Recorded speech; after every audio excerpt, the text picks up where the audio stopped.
Okay, so after the last period, we are actually going to keep talking about the growth. Okay, but in this chapter, we will talk about the income disparity among countries and endogenous growth.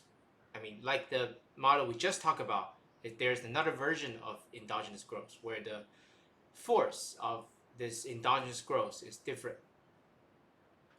So the learning object here, first we will show how Solow model is used to derive prediction about convergence in income per capita across countries. Okay, so that's basically saying between different countries whether the income per capita will converge to a level, or whether it is the case that wealthier country will become even wealthier and poor country will become even poorer in the future. Okay, if the gap will be bigger, keep the constant, or the gap will be smaller. And we will construct an equilibrium in this endogenous growth model and use this endogenous model to show the effect of economic policy on growth. And then lastly, we'll show the implication of the endogenous growth model for this convergence in income per capita across country.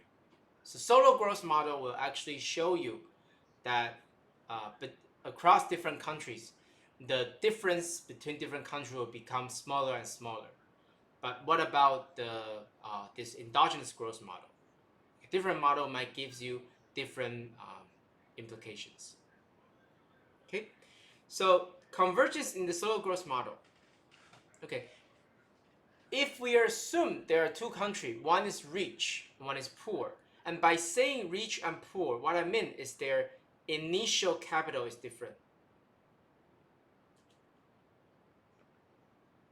Okay, so poor country obviously have low K and rich company have high K, but identical in all other respect. Okay, so this include the function f, depreciation rate d, the population growth rate n, z, and saving rate. Everything else is the same. It's just that the initial capital K, these two countries are different.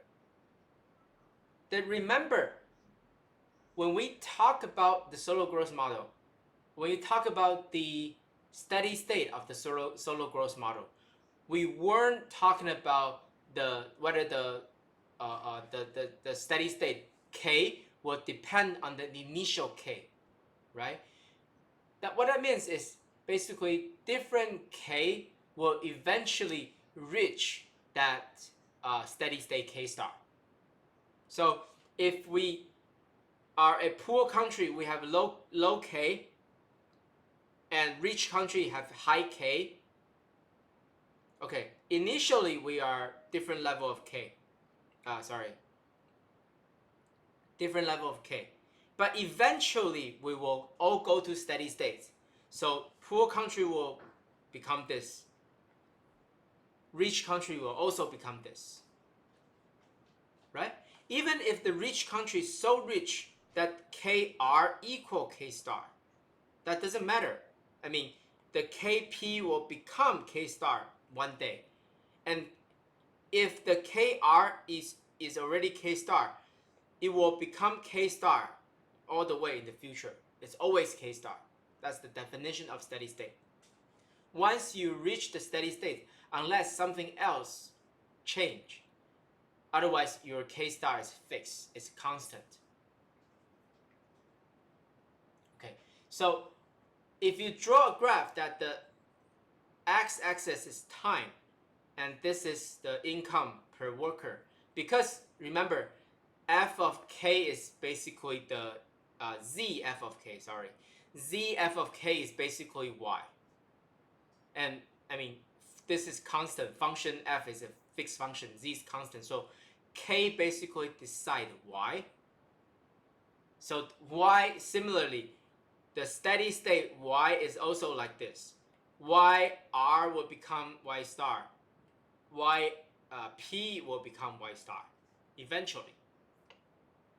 So poor country might start with a low y, rich countries start with a high y, but they will both converge to this y star one day, in the future, one day. Okay. And what about aggregate output? This is long y. So remember, loan, when taking a loan, the slope is the growth rate, right? And in this model, in the Solow growth model, recall from last week, the growth is basically decided based on the population growth rate, right? The overall growth. So it's a constant. And if you're a rich country, you will eventually, at the steady states, grow at this rate. If you are a poor country, you will also grow at this rate eventually. So this will be flatter. This will be steeper. Poor country will catch up faster. Okay. This is the theory that, for example, when people talking about China, India, these kind of countries, or Southeast Asian countries, those countries are relatively poor country, say 50 years ago, but they will catch up, right? So the difference between those countries, like the difference between the GDP per capita in China and the US, is still big, but smaller than before. So it's catching up. Okay, and there's some evidence showing that.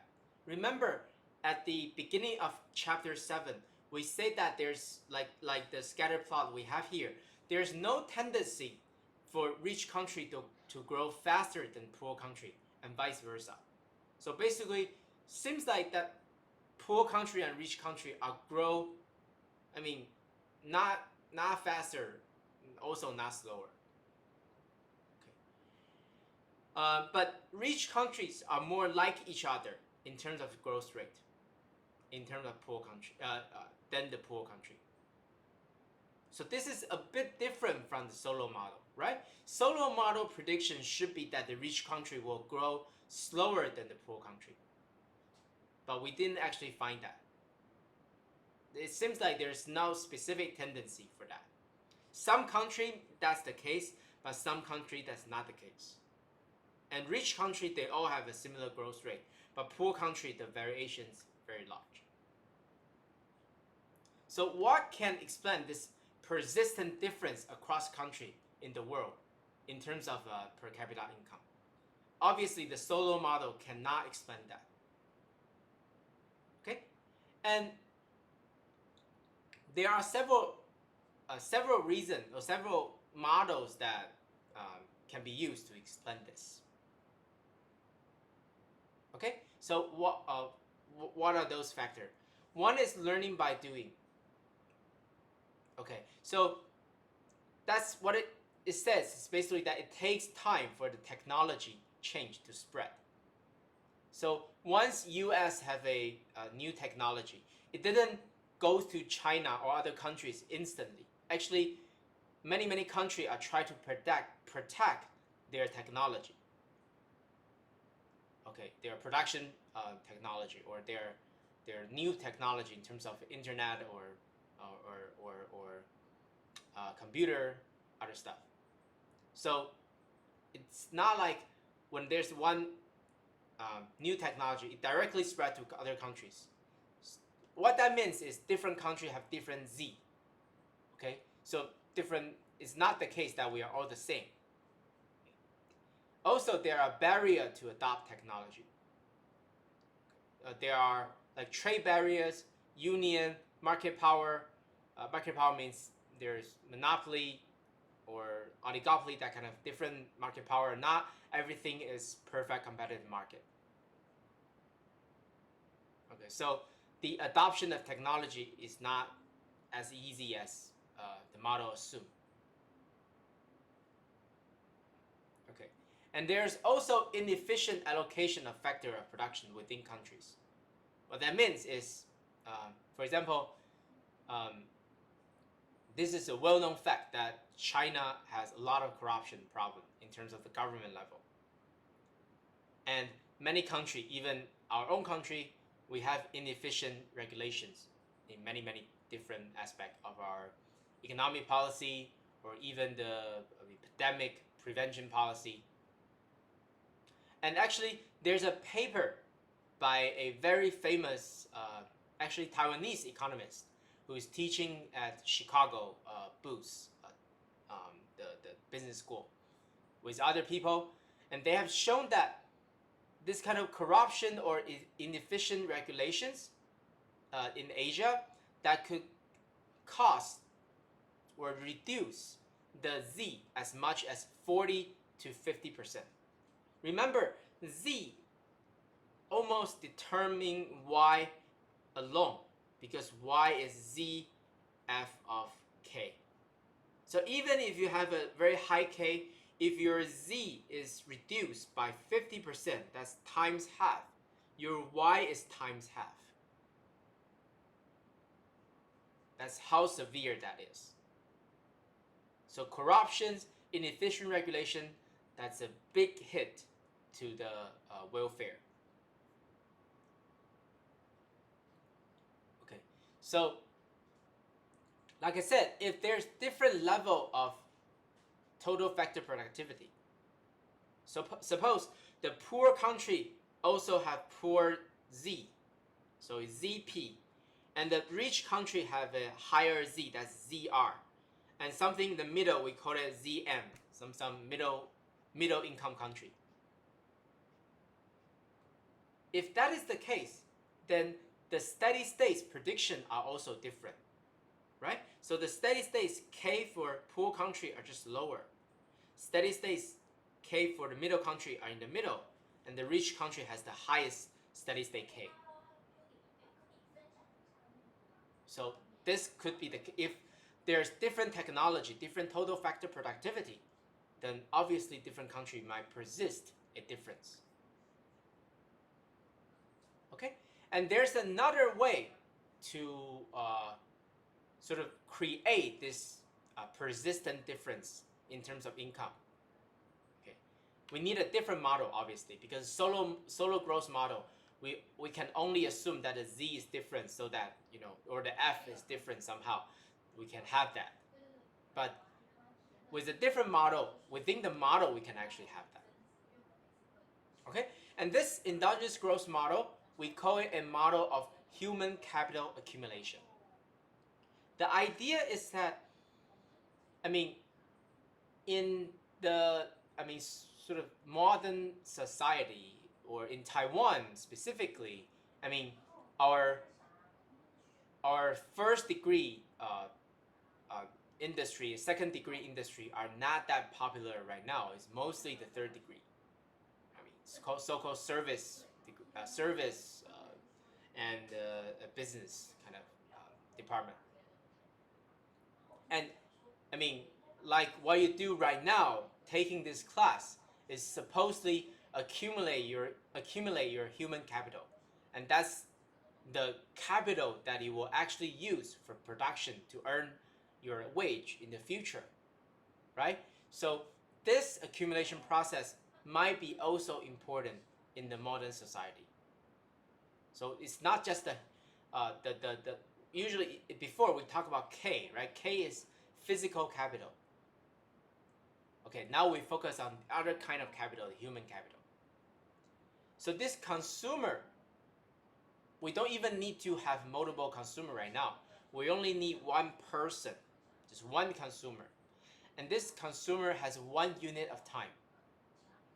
This person can either choose to use this 1 unit of time on study or work. Okay, so work, the number of time that's spent on work, we'll say it is U, and time for study is gonna be 1 minus U. And we assume this person has initially a human capital, HS. And we don't need leisure here as well, so no leisure. And the firm doesn't have physical capital right now. There's no K.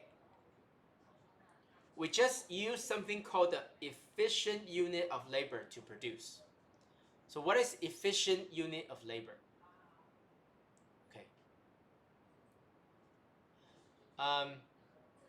Okay. Before efficient unit of labor, let's talk about consumer behavior first. The consumption is equal to the total wage income.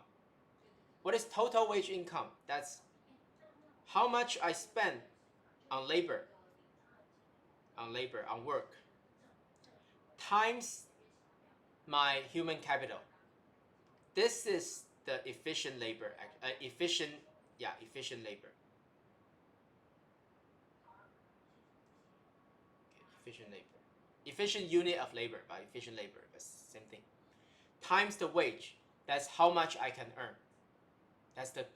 And because I don't have anything else to spend, I spend everything on consumption. And the human capital accumulation process is like this. If you study, you put this amount of time for study. I mean, because what you have learned also contribute to, what you can learn in the future. I mean, if you have already learned a lot, then obviously this amount will goes away, right? So, I mean, that's how much you can still keep, okay? And times the time you spend on studying, and a coefficient B, that's your efficiency of study, basically, then it becomes the next period human capital. So I have a plum here. This just means next period.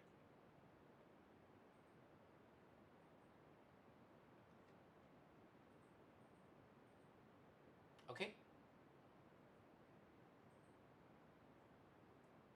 And the production function is simply Z, that's total effective productivity, and this is efficient labor.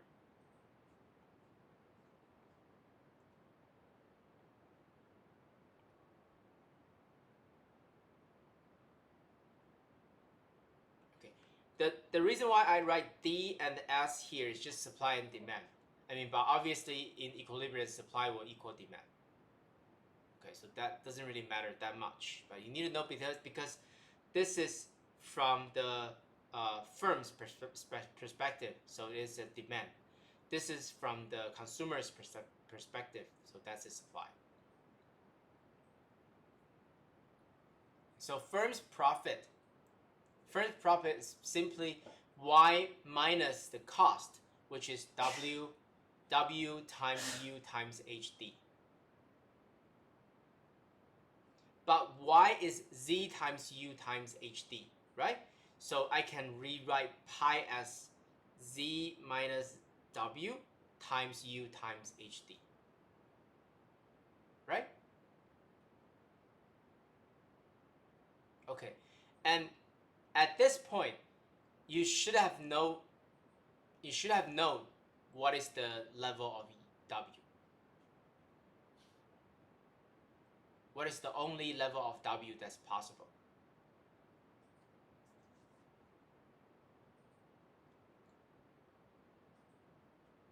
We have talked about this before.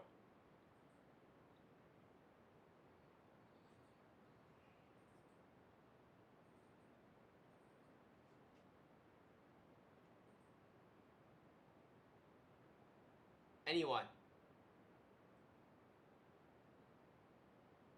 Z equals W. Yeah, exactly. Z will equal W. Why is that the case?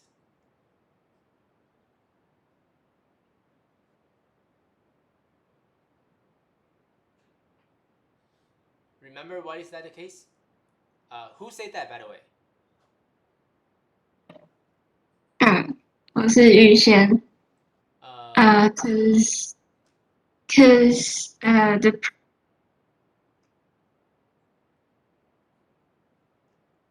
why I can't find you? Oh, okay, I can see you now. I mean, you can speak in Mandarin. That's fine. Well, why is that the case? Z is equal W.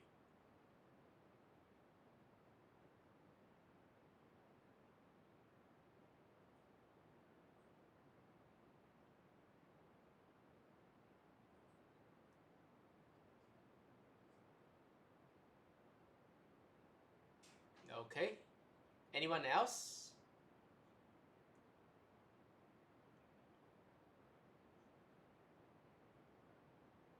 What if Z is greater than W? What if Z is less than W? What happened? Why is this not possible? This is also not possible. That's why we conclude that Z must equal W.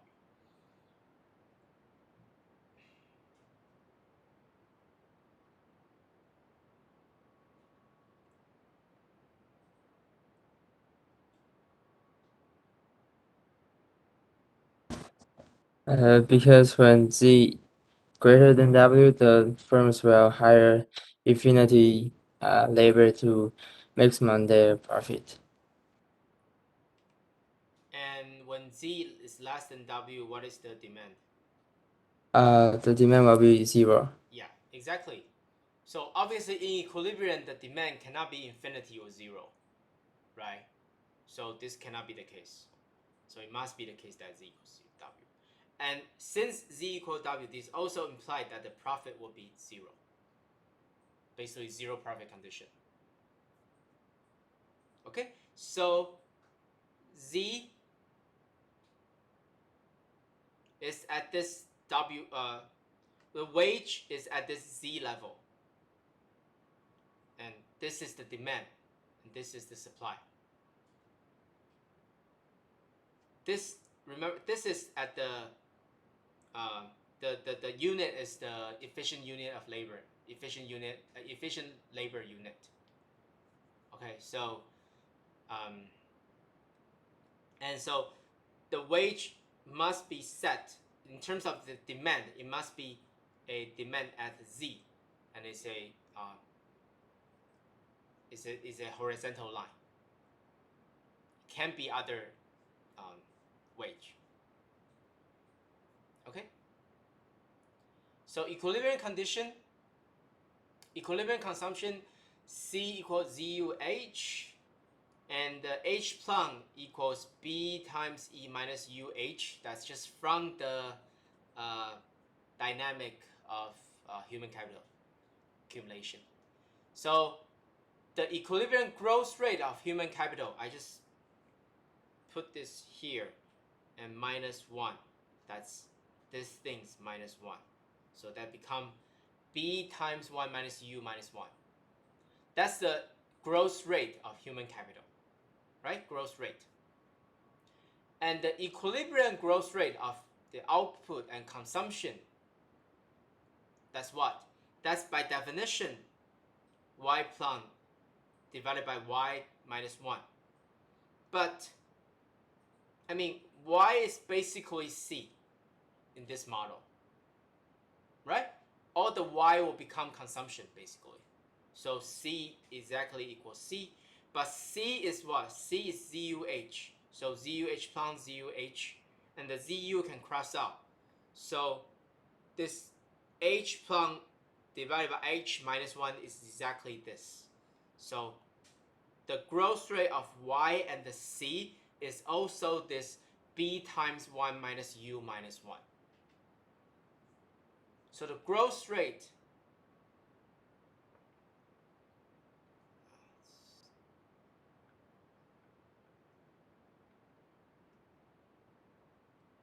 of Y, C, and the H are all this. All the same. Okay? So this model, the conclusion will be simple. The growth rate actually depends on only two things. The efficiency of the human capital accumulation process and how much time you spend on study. Right? So B times 1 minus U decided everything. Tells you the more time you spend on studying, the economic growth will be higher. Okay, so in this model, if you believe in this model, you live in a world that's captured by this model, you better study harder. Okay. And since this B times 1 minus U, this is actually, so this is the relationship between H and H plum. H is similar to the K in Solow model. So we want to draw a graph where this is H, this is H plum. And that is this graph, H, H plum. And the relationship between them is that H plum equals this. Remember? But B times 1 minus U is a constant.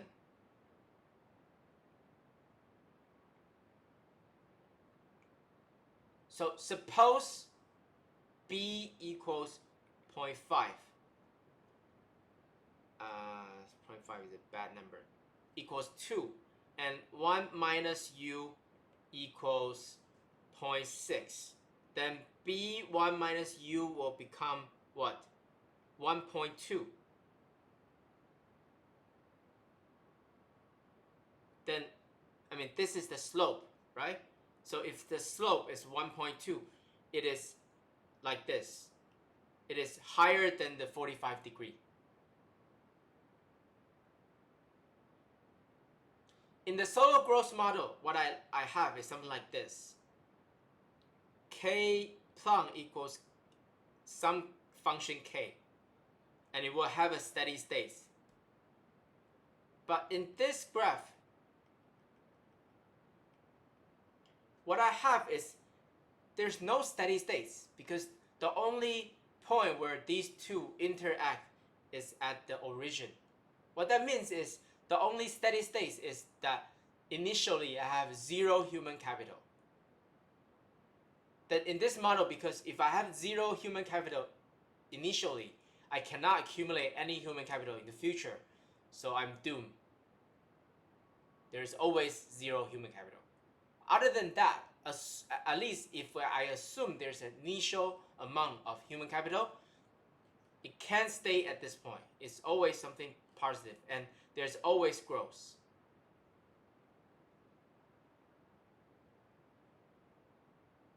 So there's no such thing as a steady state H. Okay?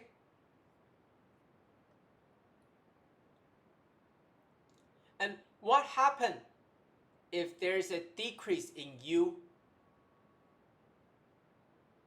Decrease in U is your labor time goes down. And that means your 1 minus U, the study goes up. If you study more, this will happen to this line.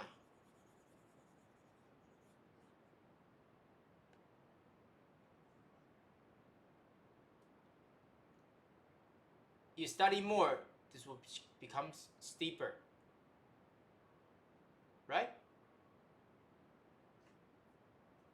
So if this after some point you suddenly, after this T point, you suddenly change your human capital study time, then you will pivot like this.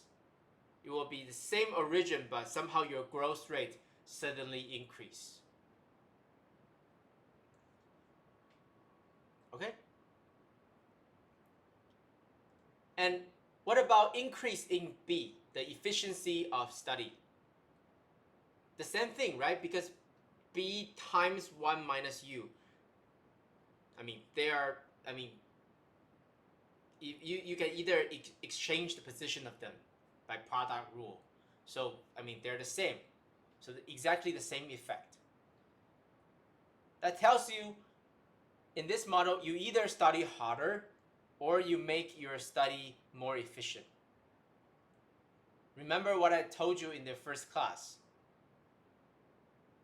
I believe, or also all the paper that I read before, suggest that studying is not solely about, is mainly actually about efficiency.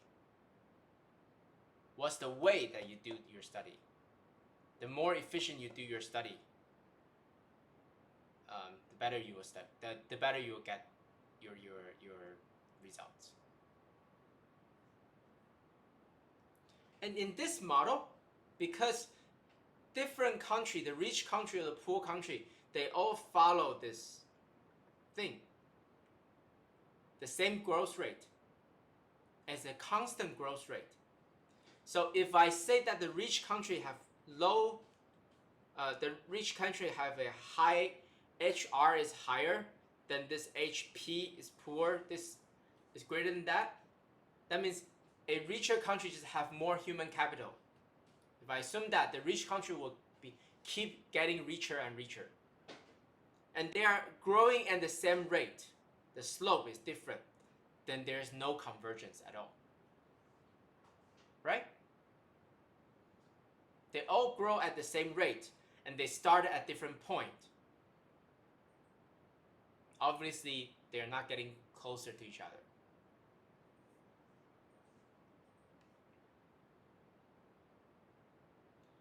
And what about empirical data? Actually, there is a positive correlation between the level of education of a country's populations and the rate of growth in GDP. So the higher the level of education, the higher the GDP. Okay? But and the estimation, like this very famous paper by Beal and Canal, estimate that in terms of average educational attainment of a country in 1960, if you study one more year, okay, just one more year of schooling, on average, gives you a 0.3 more percentage points in average annual growth in GDP per capita. 1 year is 0.3% more. Okay, but if you have studied economics as your undergrad major, or you study enough economics so far, then the next question you should ask about this paper or this my claim here that there's a correlation between education and growth, the next thing you should ask is whether that's correlation or causation. Okay? And since we have a little bit of time today left, I will give you guys a chance to discuss about this issue. So the main topic that we'll discuss today is, do you think this correlation is actually a causation or not? Okay, to clarify, when I say it is a causation, it means that this more education really caused the economic growth, just like the optimal growth model, the endogenous growth model I just talked about. It could also be the case that this is just correlation. So actually studying more doesn't give you the more GDP growth. It's just happened to be the case. Or they are caused by some third factor. Some third factor are both causing the country to be richer and also GDP to be higher. Okay? So let's think about this question for 4 minutes until 4 o'clock. And then I will give you guys a 10 minutes discussion time with your group member. And then we will ask one group to randomly one group to share their answer. Okay?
Okay, so it's 4 o'clock right now. I will start the group discussion.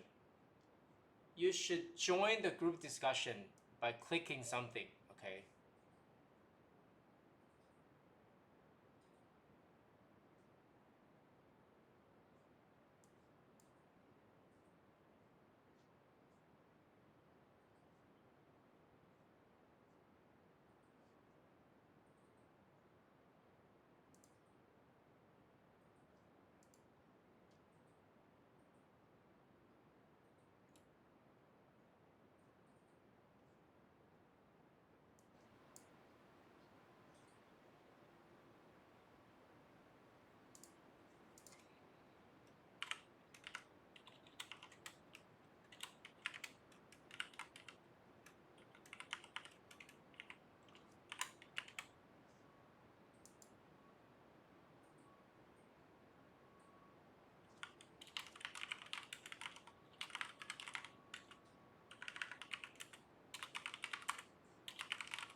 应该是离开就回去了，应该是吧？诶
，OK，大家都回来了。好，那其实我过去这边刚好其实有人上过我上学期的课，我会是用一个转盘这样随机转一个人这样子啊，让大家都看到那个转盘，所以公平性很那个直觉这样子。OK，但因为我这学期这堂课才第一堂线上上课，我还没做好那个，我应该其实转盘做起来很快啦，但是我就忘了这件事情了，所以我现在就随便从荧幕上抽一个人。然后那一组的人就是跟他同组的人，刚刚跟他一起同组讨论的人就一起回答这样子。好，那我抽个，就这个一直还是没改名字，我还是不知道你是谁，让我知道一下你是谁好了。R10627014是谁？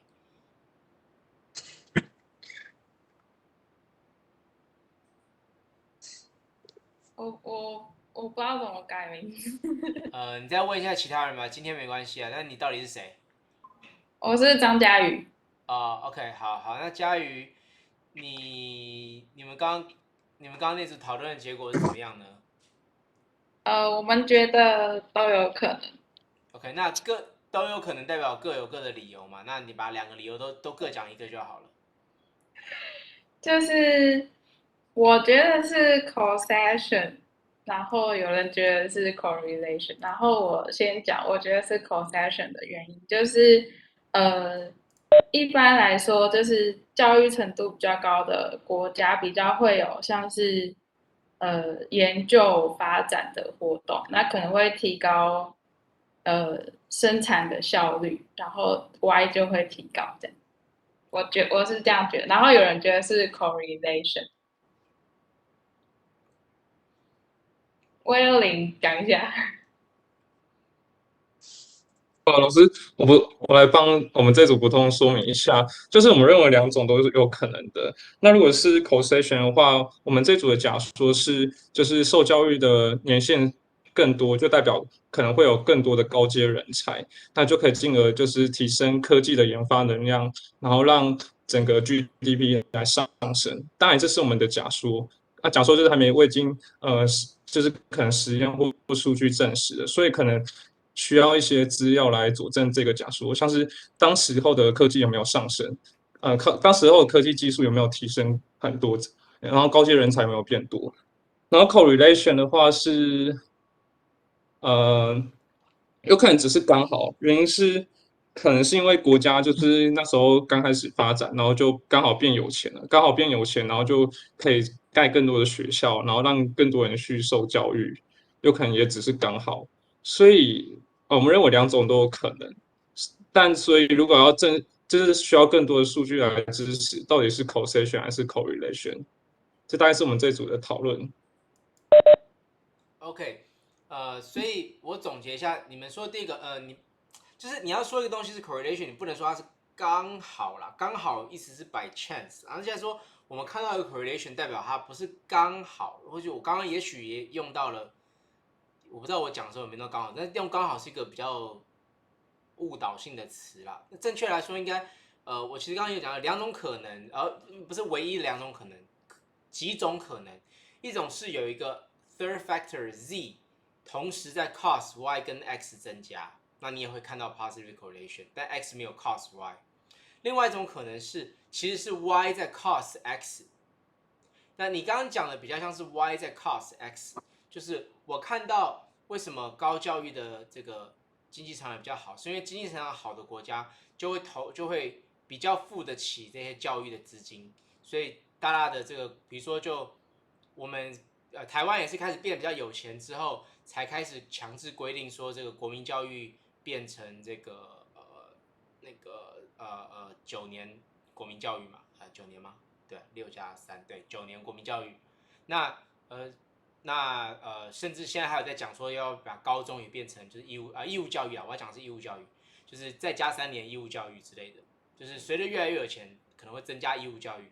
那不是这个教育增加了我们这个 GDP 的发展。OK， 那有没有人能想出来？任何一个人都可以自由发言哈，就是有没有人想出来？有没有一个可能是第2个 factor 第3个 factor 同时在影响这个教育的这个水平跟这个经济的成长？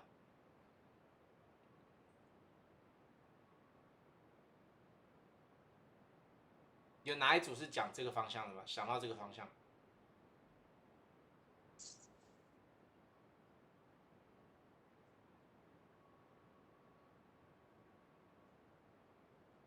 有听得懂我说第3个 factor 它造成这2个同时增加的意思吗？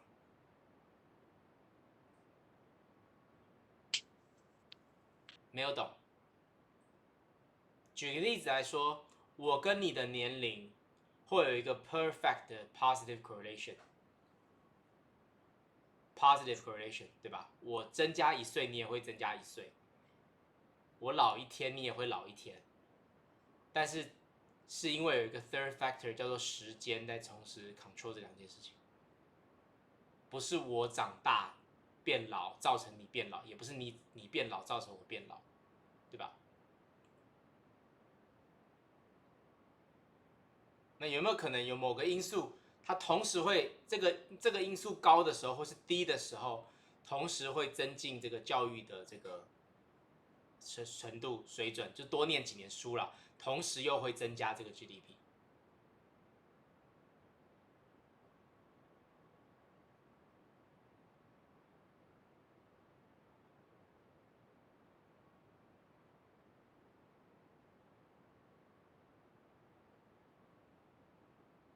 都没有想法哦。大家生来在台湾，应该小时候也听过类似的故事啊，或什么之类的，不是那么难想才对啊。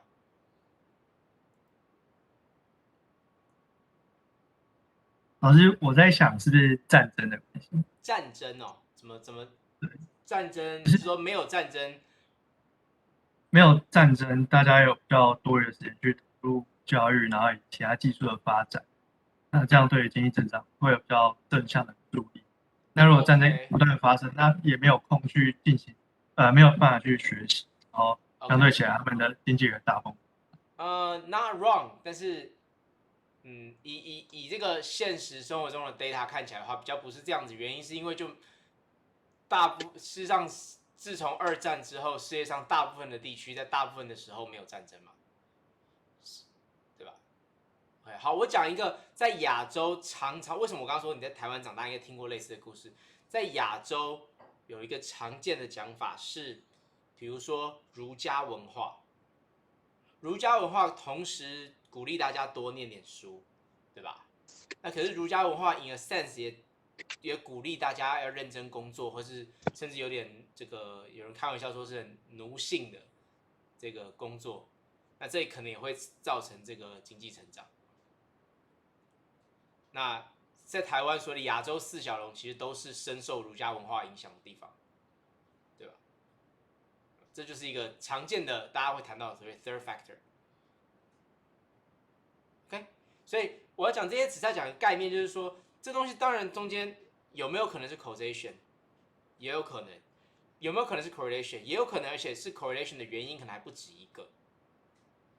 那大家在看这类的问题的时候，就应该要想的是说，像刚刚那个谁啊，那个幼玲讲的，就是说，你需要一个 data 来佐证。那这个 data 佐证的同时，你心中也要有一个 model 在思考这个问题。